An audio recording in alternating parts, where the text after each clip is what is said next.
Hello friends, ಹೇಗಿದ್ದೀರಾ ಎಲ್ಲರಿಗೂ ನಮಸ್ಕಾರ.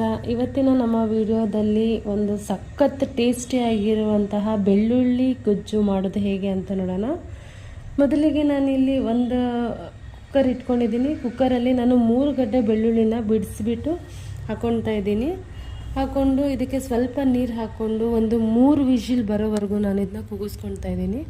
ನಂತರ ಈ ಕಡೆ ನಾವು ಒಂದು ಬೌಲಲ್ಲಿ ನಾನು ಒಂದು 30 ಗ್ರಾಮಷ್ಟು ಹುಣಸೆಹಣ್ಣು ನೆನೆಸ್ಕೊಂಡು ರಸ ಹಿಂಡ್ಕೊಂಡು ಪಕ್ಕಕ್ಕೆ ಇಟ್ಕೊಳ್ತಾ ಇದ್ದೀನಿ. ಇವಾಗ ಒಗ್ಗರಣೆಗೆ ಒಂದು ಪಾತ್ರೆ ಇಟ್ಕೊಂಡು ಅದಕ್ಕೆ ಒಂದು 4 ಸ್ಪೂನ್ ಎಣ್ಣೆ, ಸಾಸಿವೆ ಸಿಡಿದ ಮೇಲೆ ಒಂದು 2 ಗಡ್ಡೆ ಈರುಳ್ಳಿನ ನಾನು ಸಣ್ಣದಾಗಿ ಹಚ್ಕೊಂಡು ಇದಕ್ಕೆ ಆ್ಯಡ್ ಮಾಡ್ಕೊತಾ ಇದ್ದೀನಿ. ಹಾಗೆ ಇದಕ್ಕೆ ಕರಿಬೇವು ಕೂಡ ಆ್ಯಡ್ ಮಾಡಿಕೊಂಡು ಚೆನ್ನಾಗಿ ಫ್ರೈ ಮಾಡ್ಕೊಳ್ಳೋಣ.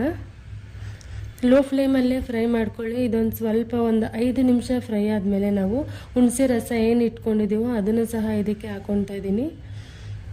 ಹುಣಸೆ ರಸ ಕುದಿ ಬಂದಮೇಲೆ ಒಂದು ಕುದಿ ಬರಬೇಕು. ಒಂದು ಕುದಿ ಬಂದಮೇಲೆ ಇದಕ್ಕೆ ನಾನೊಂದು 3 ಸ್ಪೂನಷ್ಟು ಸಾಂಬಾರು ಪುಡಿನ ಯೂಸ್ ಮಾಡ್ತಾಯಿದ್ದೀನಿ.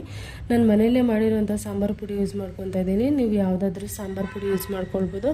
ಹಾಗೆ ಇದಕ್ಕೆ ನಾನು ಕಲ್ಲುಪ್ಪನ್ನ ಆ್ಯಡ್ ಮಾಡ್ಕೊತಾ ಇದ್ದೀನಿ. 1 ಸ್ಪೂನಷ್ಟು. ರುಚಿಗೆ ತಕ್ಕಷ್ಟು ನೀವು ಎಷ್ಟಾದರೂ ಹಾಕ್ಕೊಳ್ಬೋದು. ನಾನಿಲ್ಲಿ 1 ಸ್ಪೂನ್ ಹಿಡ್ದಿದ್ದೆ. ನಾನು 1 ಸ್ಪೂನ್ ಕಲ್ಲುಪ್ಪು ಹಾಕ್ಕೊಂಡು ಚೆನ್ನಾಗಿ ಕುದಿ ಬಂದ ನಂತರ ನಾವಿಲ್ಲಿ ಏನು ಬೆಳ್ಳುಳ್ಳಿನ ಬೇಯಿಸಿಕೊಂಡಿದ್ದೀವಲ್ಲ ಕುಕ್ಕರಲ್ಲಿ, ಅದನ್ನು ಕೂಡ ಸ್ಮ್ಯಾಶ್ ಮಾಡಿ ಇದಕ್ಕೆ ಆ್ಯಡ್ ಮಾಡಿಕೊಂಡು 5ರಿಂದ 10 ನಿಮಿಷಗಳ ಕಾಲ ಚೆನ್ನಾಗಿ ಲೋ ಫ್ಲೇಮಲ್ಲೇ ಚೆನ್ನಾಗಿ ಕುದಿಸ್ಬೇಕು ಫ್ರೆಂಡ್ಸ್. ಕುದ್ದು ಈ ಥರ ಎಣ್ಣೆ ಎಲ್ಲ ಮೇಲೆ ಬರಬೇಕು. ಇದು ನೋಡಿ, ಈ ಥರ ಕಾಣಿಸ್ಬೇಕು. ಚೆನ್ನಾಗಿ ಗಟ್ಟಿಯಾಗಿ, ತುಂಬ ಸಾಂಬಾರಾಗಿ ನೀರು ಹಾಕ್ಕೊಳ್ಬೇಡಿ, ಸ್ವಲ್ಪ ಮೀಡಿಯಮ್ ಆಗಿ ಇರಬೇಕಿದು ಅಷ್ಟೇ. ಇದು ತುಂಬಾ ಟೇಸ್ಟಿಯಾಗಿರುತ್ತೆ. ಇದಕ್ಕೆ ಅನ್ನಕ್ಕೆ, ಪೂರಿಗೆ, ಚಪಾತಿಗೆ, ರೊಟ್ಟಿಗೆ ಯಾವುದಕ್ಕಾದ್ರೂ ತಿನ್ಬೋದು ಫ್ರೆಂಡ್ಸ್. ನಾನಿಲ್ಲಿ ಅನ್ನಕ್ಕೆ ತುಪ್ಪ ಹಾಕ್ಕೊಂಡು ತಿಂತಾಯಿದ್ದೀನಿ. ತುಂಬಾ ಟೇಸ್ಟಿಯಾಗಿರುತ್ತೆ.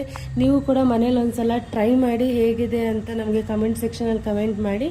ಹಾಗೆ ಈ ವಿಡಿಯೋ ಇಷ್ಟ ಆದಲ್ಲಿ ನಮ್ಮ ಚಾನಲ್ನ ಲೈಕ್ ಮಾಡಿ, ಶೇರ್ ಮಾಡಿ, ಸಬ್ಸ್ಕ್ರೈಬ್ ಮಾಡಿ ಫ್ರೆಂಡ್ಸ್. ಬಾಯ್ ಎಲ್ಲರಿಗೂ.